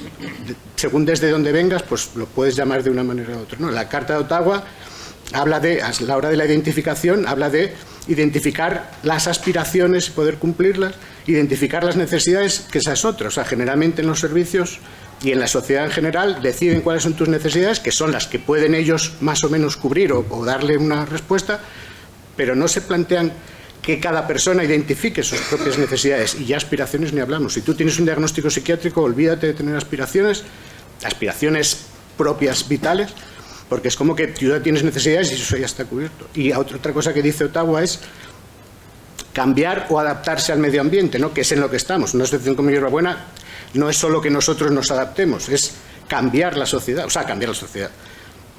Buscar cómo adaptar por ambas partes, ¿no?, que sea una adaptación mutua. Bueno, tendría mucho más que tal, pero era un poco esta cuestión, ¿no?, cómo desde la Administración, yo quería empezar por esta cuestión de la Ley de Promoción de la Dependencia, ¿no?, cómo se puede hacer para, o qué hay, o qué se os ocurre que pueda haber, porque ya digo que hay que inventarlo. O sea, es que tampoco se trata, muchas veces también es como que exigimos a la Administración, y yo entiendo que también es muy incómodo, ¿no?, porque también lo decías, yo estoy donde estoy y hay lo que hay, y no podemos inventar, porque solo una cosa, el tercer sector, digo porque eso sí que nos afecta profundamente. Otra de las cosas que vemos es que, como tú decías, puede ser con orientación religiosa, tal. Por lo menos en el ámbito de la discapacidad, no sé si en salud en general, ocurre una situación que es que se crean asociaciones, digo porque esos tres ámbitos en torno, ¿no?, de asociacionismo, hay un artículo 22 que es un derecho fundamental en la Constitución, que a mi modo de ver se ha pervertido completamente. Hay el tercer sector y luego hay empresas. Digo porque en todo esto también hay ánimo de lucro, ¿no? También entra, y últimamente, de hecho está ahí sobre la mesa la polémica con las privatizaciones, la mercantilización de la salud y todo esto. En parte no sé si promovido, facilitado o permitido desde la Administración, las asociaciones cada vez más tienden a ser tercer sector, y el tercer sector cada vez más tiende a competir con estas grandes empresas, que además cada vez son más grandes, fondos de inversión y tal. Quiero decir, el asociacionismo, para triunfar, tiene que adaptarse a lo que le pide la Administración, porque al final todos estamos, algunos procuramos no, trabajando para la Administración como subcontratas, porque que esa es otra, la Administración es la que decide cuáles son esas necesidades, cuáles le convienen a ella para cubrir, cara a la opinión pública, cara a lo que sea, o cara a los políticos. Pero claro, todas esas necesidades reales que identificamos desde las asociaciones tienen que pelear para encajar en esas convocatorias que se ofrecen, ¿no? Entonces, claro, a medida que esto ocurre, las asociaciones, puesto que tienes que acceder a ese dinero, se profesionalizan. O sea, asociaciones, yo por eso lo decía al principio, que tenemos un equipo técnico que yo ya les he dicho que mi ideal es que no trabajen en nuestra asociación. Por supuesto que van a tener... son de lo mejor, con lo cual no van a tener ningún problema para trabajar más allá. Pero sí que es verdad que las asociaciones, en mi concepto por lo menos, en principio son reuniones de personas con un interés o una aspiración común o tal. Claro, a medida que tú tienes que adaptarte a lo que te piden desde la Administración, te estás transformando, te estás profesionalizando, te estás perdiendo ese tal. ¿Qué pasa? Por ejemplo, y ya termino, en el tercer sector tenemos al CERMI, tenemos a la ONCE, tenemos a FEAFES Janssen, Confederación Salud Mental España, tenemos a la gran entidad de discapacidad intelectual, que al final, digamos que quien gobierna, dirige, puede haber 4 o 5 de cada discapacidad, pero son los técnicos, son los profesionales, o sea, son grandes empresas. Y el hecho, por ejemplo, la ONCE, ¿no? Yo tengo también, mi familia, hay una discapacidad visual, y claro, la ONCE es una gran corporación, y eso, bueno, la ONCE es la que mejor lo muestra, ¿no? Yo soy libre de hablar, no, es decir, entiendo que con la ONCE también, que esa es otra, ¿no?, que es un poder fáctico a día de hoy, y hay esa dificultad. Claro, es un monopolio, por una parte, porque prácticamente todas las personas en lo nuestro tenemos a FEAFES Janssen, ¿no?, o tal. Está, bueno, Otsuka, Lundbeck, está la ONCE, es un monopolio que además tiene centros especiales de empleo para desgravar, para lo que sea. Quiero decir, dentro de su modelo de negocio tiene también esa... No hace falta que me contestéis a esto, entiendo que... Pero tiene su modelo de negocio que incluye centros especiales de empleo que se dedican a explotar a personas con discapacidad, que haciendo el mismo trabajo cobran menos, tienen peores condiciones laborales, etcétera. Están cobrando subvenciones... Bueno, que me denuncien, pero es un hecho. O sea, yo he hablado con cantidad de gente que está en situaciones... Hace muy poco les equipararon, con una ley nueva, con la ley nueva que ha habido del tema laboral, les han equiparado varios meses después. Quiero decir que la ONCE es monopolio, explota a sus trabajadores y es que encima la patronal representa, o sea, es aquello del sindicato vertical, la patronal representa a sus trabajadores, que es aberrante. Y eso ocurre en la ONCE, eso ocurre en CEAFES Janssen, o sea, perdón, Federación Salud Mental España. Al final, ya sí, hay cuatro familiares que están muy formados para ser directivos, pero el resto es una cuestión laboral, o sea, es una cuestión, perdón, me estoy yendo tal y no quería ir ahí.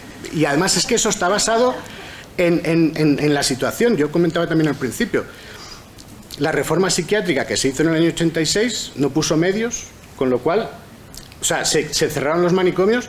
De hecho, FEAFES es producto de la manicomización de los hogares, o sea, porque se soltaron a los locos a las familias, y las familias sin formación, sin información, y encima atravesadas completamente por el cuerdismo, porque esa es otra. O sea, si hay alguien cuerdista, somos nosotros en primer lugar, luego las familias, luego los profesionales de la psiquiatría y luego la población general.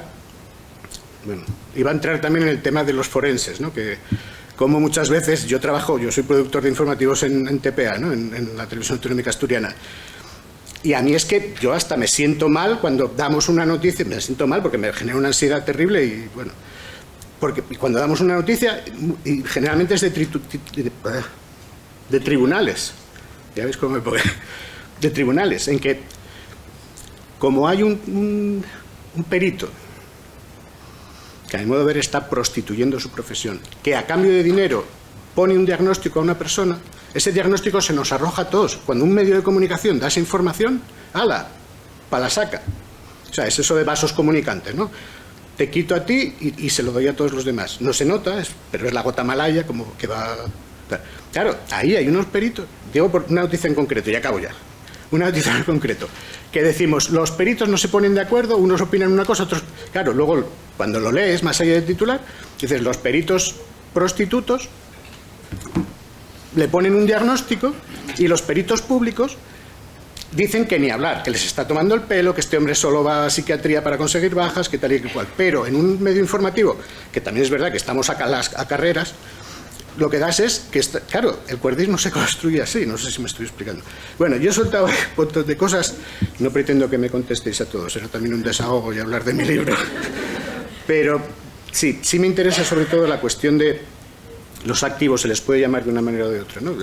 Los activos, los apoyos, la identificación de todo eso, ¿no? ¿Cómo podemos ponernos de acuerdo también para llamarlo, no sé si para llamarlo igual, pero para, de algún modo, promover, porque al final, sí, tú hablabas que es todo comunitario. De hecho, las mesas son salud pública, salud mental, salud comunitaria, como que la comunitaria es donde realmente, en la comunidad es donde se pueden hacer las cosas, ¿no? Por decirlo de algún modo. Entonces, y también está la cuestión, perdón, no, del observatorio. Digo porque me parece una herramienta estupenda. El observatorio, no sé si lo conocéis, el Observatorio de Salud del Principado de Asturias tiene una base de datos con todos los recursos activos o todos los que se identifican como tales y entran, de modo que las personas, en este caso los médicos, yo creo que sería conveniente abrirlo y que todos pudiéramos recomendarnos unos a otros, porque sí que está esa parte de... O sea, bueno, puedes explicarlo a lo mejor tú más un poco lo del observatorio.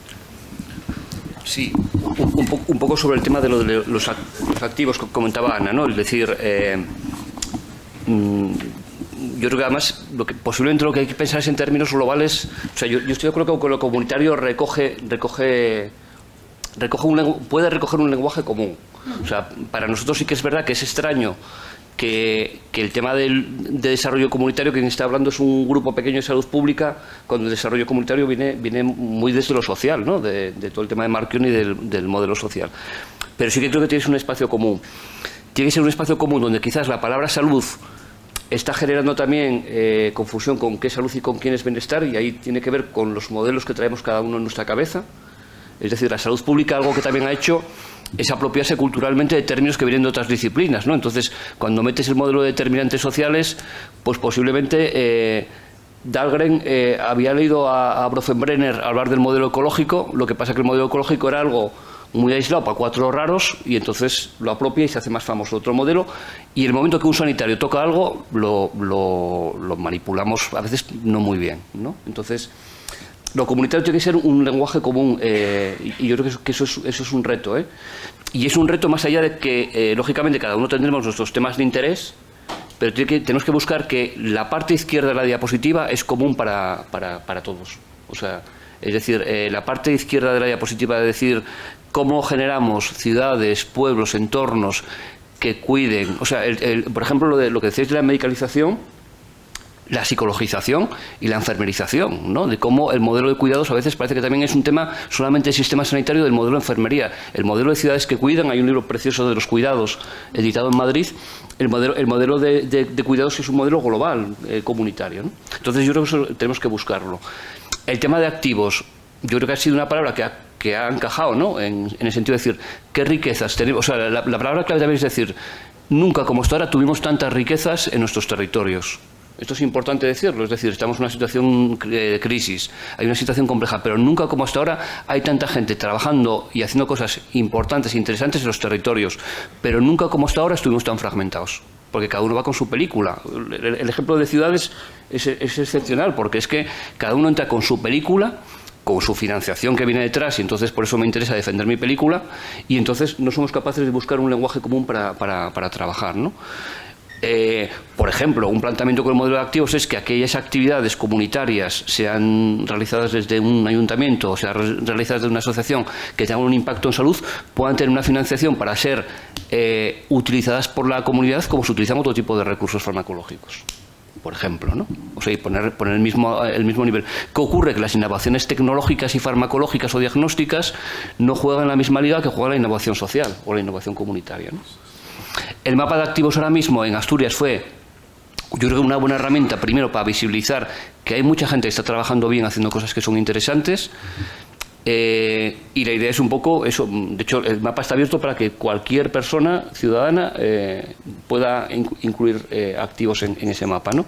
Y la idea es que eso se pueda conectar y se pueda trabajar con ello, ¿no? Yo creo que tiene mucho recorrido posible todavía, ¿no? Tiene recorrido posible. Es difícil a veces hacerlo solo desde la institución, porque es verdad que cuando la institución hace algo es menos flexible, ¿no? Pero yo creo que tenemos un modelo, es decir, en comunitaria, en global, lo hablaréis por la tarde, no me quiero meter con esto, pero de cómo estábamos hace 25 años a cómo estamos ahora, hay un avance importante en muchas cuestiones, ¿no? Yo creo que es un tema para hablar. Y Asturias en concreto, yo creo que tiene como que las piezas están bailando y solamente hace falta hacer clac y encajarlas, ¿no? Y nos estamos. Tenemos cosas muy difíciles, como lo que decía Ángel, por delante, pero tenemos otras que nos benefician. Que el mapa, ya por una cuestión de estructura, de ordenación territorial, ¿no?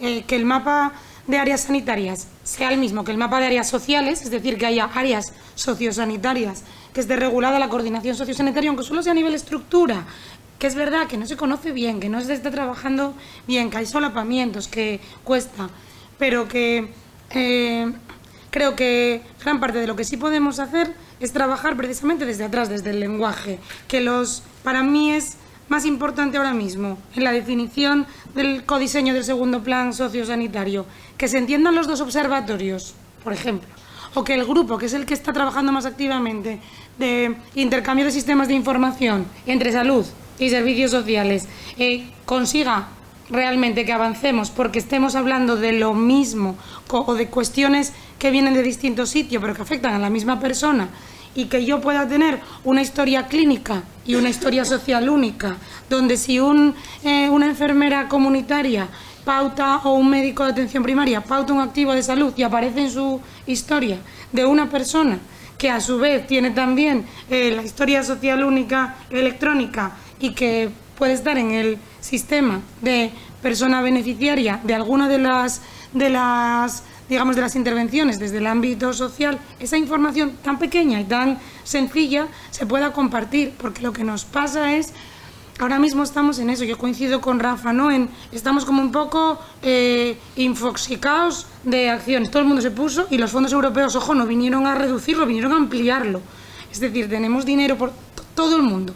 El SEPEPA está con los vulnerables y nosotros haciendo cuestiones que tienen que ver con innovación social con la conciencia, estamos como un poco, bueno, es lógico, ¿no? Europa nos pide políticas también más transversales y enfoques que no atomicen tanto. Entonces, creo que los dos observatorios se entiendan. Para vosotros a lo mejor es una cuestión de ¿qué más da?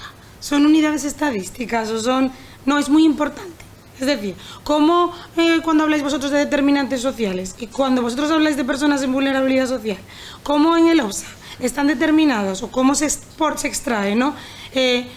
Las estadísticas que vosotros manejáis de personas de vulnerabilidad social o en riesgo social basados en datos de tarjeta sanitaria, por ejemplo, cuando nosotros tenemos datos puros de riesgo social, ¿no? Por renta, por perceptores de salario social o por un montón de variables más, son cuestiones que tenemos ya que poder evidentemente superar. El intercambio de sistemas de información también, pero sobre todo ese mapeo. Yo conocí a Rafa por primera vez en unos talleres, ¿no? De gobernanza local, que es donde entiendo que salió el trabajo y el proyecto de Tamara, y allí se hablaba precisamente de estos espacios de gobernanza local que decíais para el bienestar y la salud, y montasteis la revolución en los servicios sociales, porque nos dicen, ahora vienen los de salud a decirnos cómo... No va de eso, es que es lo mismo. Y en ese sentido, ¿os puedo preguntar? Y en ese sentido, ahora, vuestra opinión también, bueno, sí. Lo de la... Así, lo de la integración.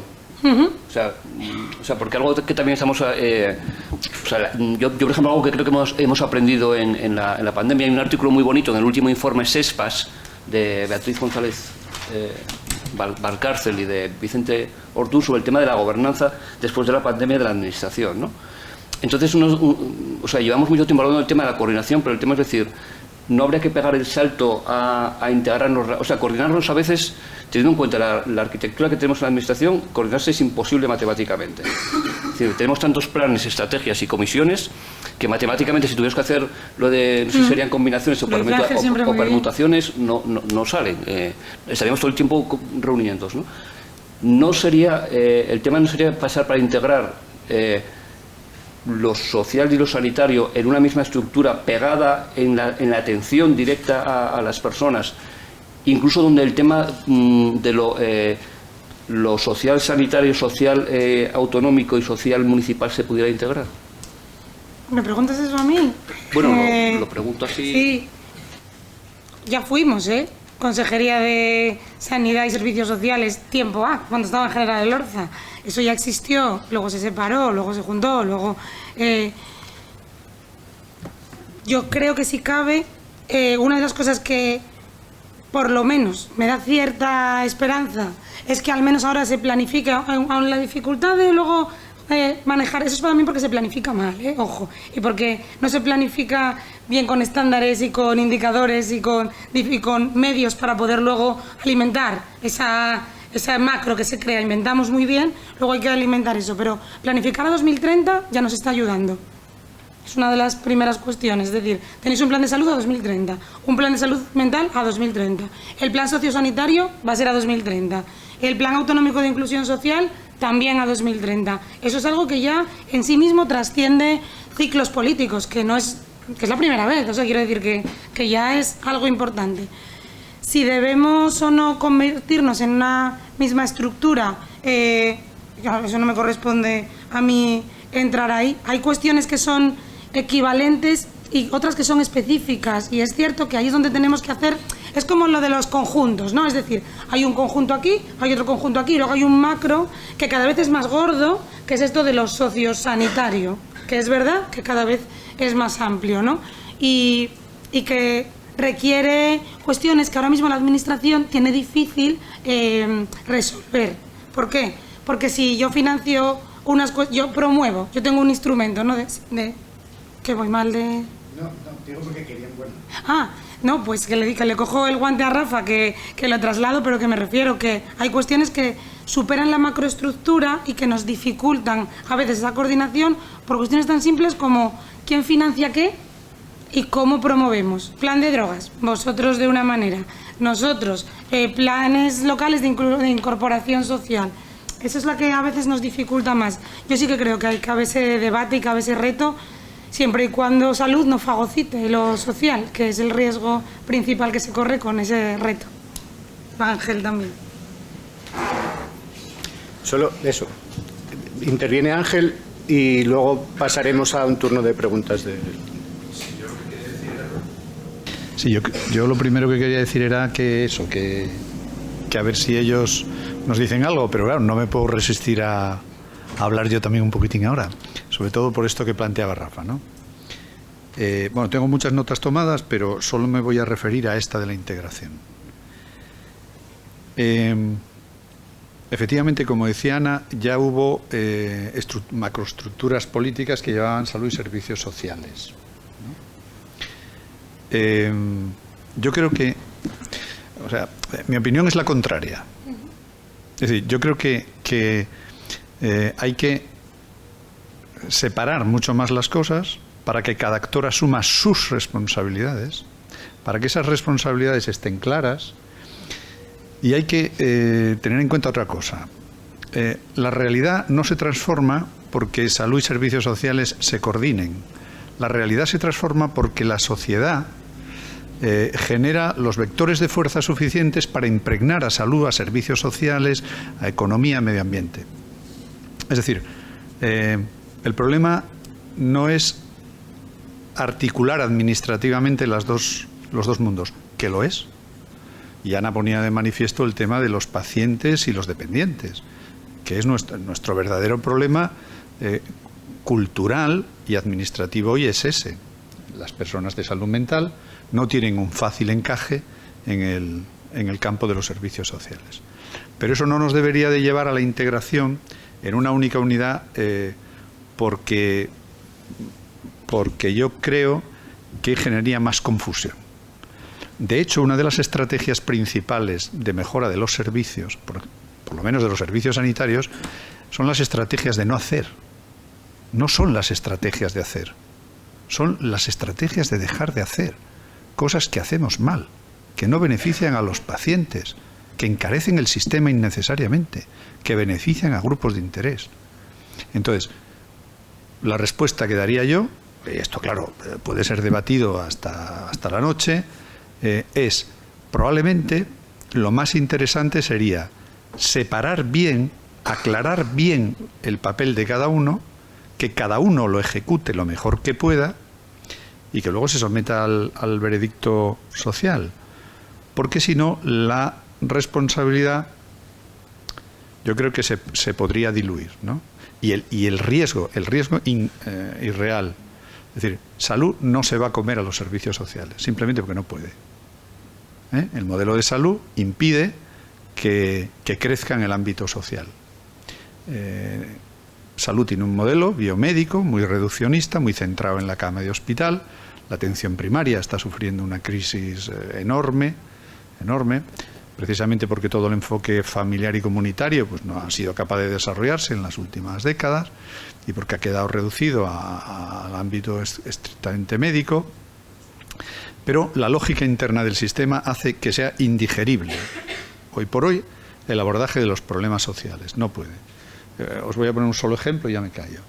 Yo llegué hace poco a la dirección a la UCOSAN, y una de las primeras reuniones a las que asistí fue una reunión con todos los altos cargos del SESPA, porque teníamos 9 personas a las que el SESPA les facilitaba mensualmente una cantidad entre 200 y 300 euros para complementar, bueno, pues sus pequeñas pensiones o para que pudieran tener un dinero de bolsillo, dinero que funcionaba como terapia, era dinero terapéutico, solo que claro, el dinero todavía no está reconocido como un fármaco, ¿no? Como un medicamento recetable, pero era lo que era. Es decir, ese dinero, esa pequeña cantidad, en total suponía 2.000 euros al mes para el SESPA, que gasta casi 2.000 millones al año. La reunión de tan sesudas personas era porque es ilegal. Sí, porque claro, nosotros no tenemos cómo justificar dar 200 euros a una persona al mes, porque el interventor dice que eso es ilegal. Y como eso, pues los 500 euros que pagamos de un piso de AFESA, ilegal también, que tendremos que acabar quitando, porque si no nos los van a acabar cerrando el día menos pensado sin que podamos planificar la retirada de ese dinero. Sanidad no se va a comer a los servicios sociales. Sanidad lo que se come es el dinero que podía ir a servicios sociales, o que podía ir a educación, o que podía ir a infraestructuras, o que podía ir a otros ámbitos, ¿no? Entonces, yo creo que la tentación de la integración, yo la tengo, claro, yo digo, joder, si esto dependiera de los mismos, pues estaría más ordenado. Pero luego no lo tengo tan claro. Es más, creo que sería, si uníamos a sanidad, servicios sociales, claro, la consejería sería otro gobierno. Sería el gobierno. Sería el gobierno de los sanitarios, y eso es horrible. ¿No? Eso sería horrible, porque los sanitarios, las profesiones sanitarias, los médicos señaladamente, tienen una tendencia ética, y la ética es muy, muy, muy, muy inútil para la gestión política de los estados y de las naciones, porque a todos cuando llegamos a casa nos gusta que al dar la luz se encienda, y eso es el Estado, y si no funciona el Estado no se desarrollan los valores éticos. El Estado no es el enemigo. Vale, hala. Yo solo una postilla. La verdad es que no sé qué calificativo utilizar, que se regateen 200 euros a 9 personas cuando hay personas a las que que el Estado gasta en consumo de psicofármacos en cada una de las personas igual tanto como en 4 o 5 de las que vosotros decís. O sea, y ese gasto nadie lo fiscaliza, no es ilegal por supuesto, pero que es una barbaridad. O sea, y está claro que eso es porque hay un negocio detrás inmenso que es lo que sostiene este modelo, o que se sostienen mutuamente, ¿no? El modelo biomédico. Pero bueno, perdonad. Eso, si queréis preguntar, comentar, lo que sea, no sé si... Hernán por la tarde hablará, que es una de las cosas... Perdón, ya me estoy yo... Digo porque yo estaba pensando que la integración es la persona, ¿no? La OMS ha sacado ahora unas orientaciones, que es un poco lo que hablará Hernán, para que unos servicios centrados en las personas y basados en derechos, que esa es otra parte que también hablaremos en otras mesas, pero bueno, eso ya lo hablaremos en la otra mesa. Si quieres comentar algo, Hernán. Ahora me perdí un poco, pero lo que quería decir, ¿no? Que en relación a la última reflexión y retomando lo anterior, ¿no? Eso que la sabiduría popular dice, ¿no? Que el martillo trata todos los problemas como clavos, ¿sí? Y sí que tenemos, ¿no? También se ha usado, ¿no? Esa idea de que era como un cáncer, ¿no? Lo psi, ¿sí? En este sentido también, digamos, a nivel terminológico de vocabulario se lo está comiendo todo, ¿sí? Y nosotros, por ejemplo, tenemos algo similar a lo que se explicó aquí, pero allí le llaman prescripciones sociales, ¿no? Los activos de salud, ¿sí? Y parece que fuera todo como pastillas, todo te lo prescriben, ¿no? Y al mismo tiempo, yo creo, ¿no? Que es otra manera de considerarlo, no sé cómo decirlo, ¿no? Como subsumirlo a la misma lógica, ¿sí? Médica, cuando en realidad son recursos de la comunidad que siempre existieron y que estuvieron ahí, en vez simplemente de orientarte y que la propia persona pueda tejer, ¿no? O dibujar su mapa en relación, ¿no? A lo que hay. Y en ese sentido, está bien que se piensen en esos términos, porque, no sé cómo decirlo, de alguna manera se lo fagocita, ¿no? Se digiere, ¿no? Y lo vomita médicamente, por decirlo de una manera. Y al final no es solamente, digamos, que psicopatologizan a las personas, sino que psicopatologizan los recursos comunitarios, por decirlo de alguna manera.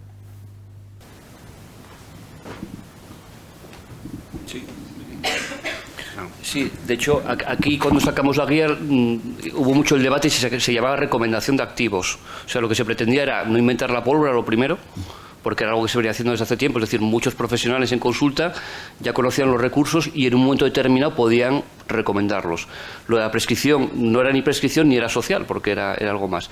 Y luego puede caer en eso, que cuando a un sanitario toca algo lo complejizamos de una forma y podía llegar a pasar que alguien quisiera pasar por consulta para conocer el tejido comunitario cuando lo que tiene que ir es ir a la asociación de vecinos para conocer qué está pasando en el barrio, ¿no? Un poco, sí, totalmente de acuerdo, sí.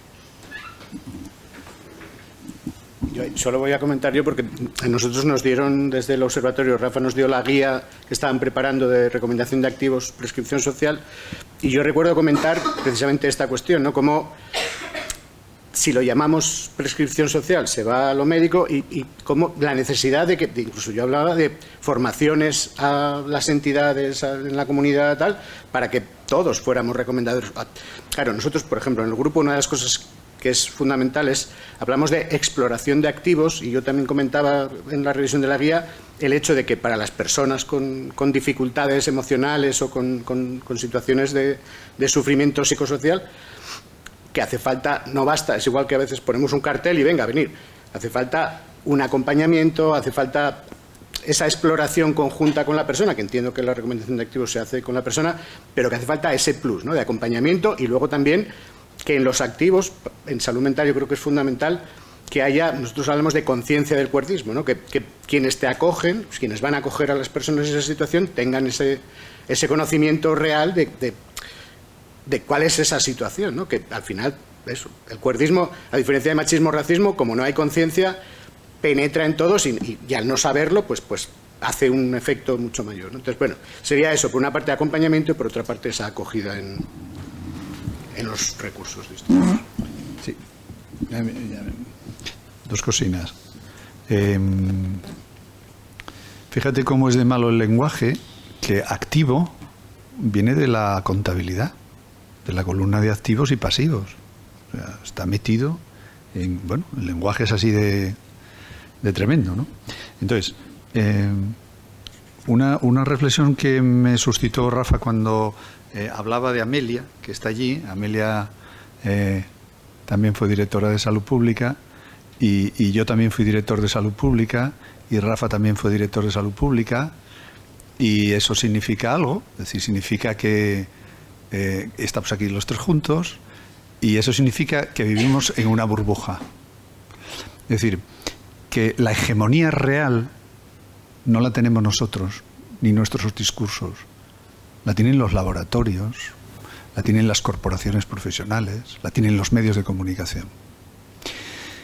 Entonces, el discurso, podemos devanarnos los sesos por unificar el discurso, y eso está bien, es una necesidad, porque si no, pues malamente nos entendemos.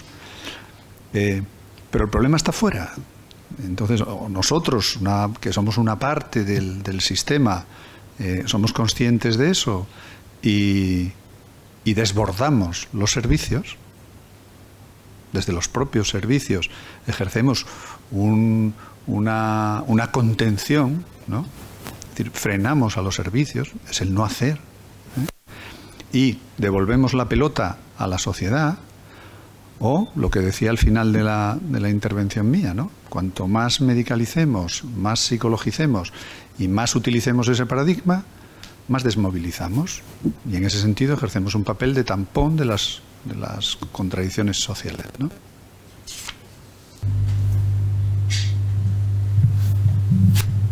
Hola, buenos días. Gracias a los cuatro. ¿Se me oye? Sí. Una duda existencial que tiene que ver con el lenguaje y sobre todo más que nada con la terminología, ¿no?, que se está utilizando. Yo soy fundadora de una asociación que trabaja con personas con discapacidad intelectual, que ahora ya he cambiado el término y vamos denominando y diciendo diversidad intelectual, y con problemas de salud mental. Aquí he oído varias cosas: sufrimiento psicosocial, discapacidad psicosocial, personas afectadas en salud mental, diversidad psicosocial, diría yo. Entonces os pregunto, porque es que siempre tengo una duda enorme a la hora de definirlo, y últimamente acabo por hablar de diversidad funcional, que entiendo que la diversidad funcional engloba la discapacidad intelectual y los problemas de salud mental, o la diversidad psicosocial, como aquí estáis comentando. Si alguien de vosotros me puede echar una mano aquí.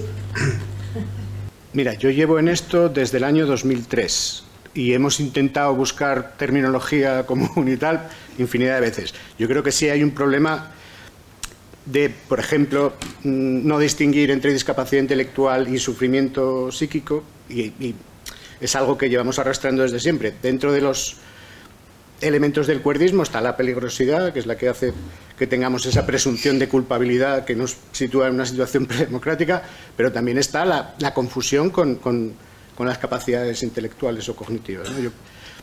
En cuestión terminológica, yo creo que cada uno que lo llame como quiera, más o menos acabamos entendiéndonos. Yo a veces hablo de enfermos mentales incluso, que es algo que había... Pero sí, bueno, yo hablo más de personas enfermo mentalizadas, pero eso es otra cuestión. No sé si alguien más quería comentar. Digo porque es que la terminología en realidad no, y además no creo que sea bueno limitar. La diversidad funcional lo empezaron a utilizar las personas con la así llamada discapacidad física, yo creo que antes que nadie. Digo porque la terminología va variando y dentro de 2 años habrá cosas que ya se consideran antiguas, y es como lo de minusvalía y tal. Quería hablar Amelia, creo, no sé si hay algo.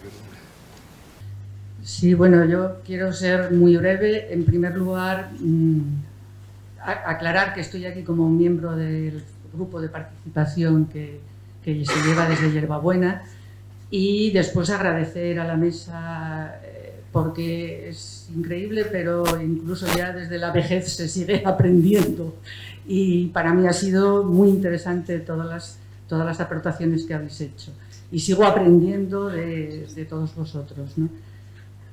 Solamente quería hacer un par de matizaciones. Lo primero, que hubo un momento que tuve la sensación de que aquí había una deriva, en el sentido de que se estaba intentando arreglar los problemas de la administración sanitaria y social, porque se estaba hablando de su falta de coordinación, de sus problemas de encaje, y, en fin, que está muy bien que eso salga a la luz y se explicite, pero que para mí hubiese sido, o es más interesante, que la administración se coordine como se tenga que coordinar, pero hablar de otros problemas de coordinación a otros niveles más relacionados con la participación comunitaria, porque efectivamente no creo que tenga que haber uniformidad a ese nivel. Bienvenida sea la dispersión dentro de la participación comunitaria.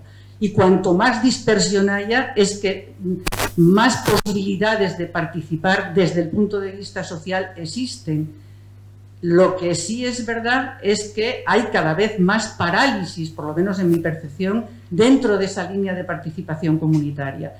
Entonces, el problema, que remito un poco a la intervención principalmente de Ángel, cuando hacía alusiones a la formación de la gente que en este momento está aquí, que es alumno de una facultad, etcétera, es el que igual tenemos que empezar a pensar en primer lugar como ciudadanos que somos, y lo que conlleva el hecho de comportarnos como ciudadanos, es decir, con esos derechos que tenemos como ciudadanos, y en primer lugar el derecho a ejercer nuestra participación y nuestra acción política, no partidista, sino política, como muy bien señalaba Ángel, y eso puede que sea la base que nos pueda, entre comillas, liberar de ciertas tendencias que vienen por lo corporativo, que vienen por la defensa de intereses particulares,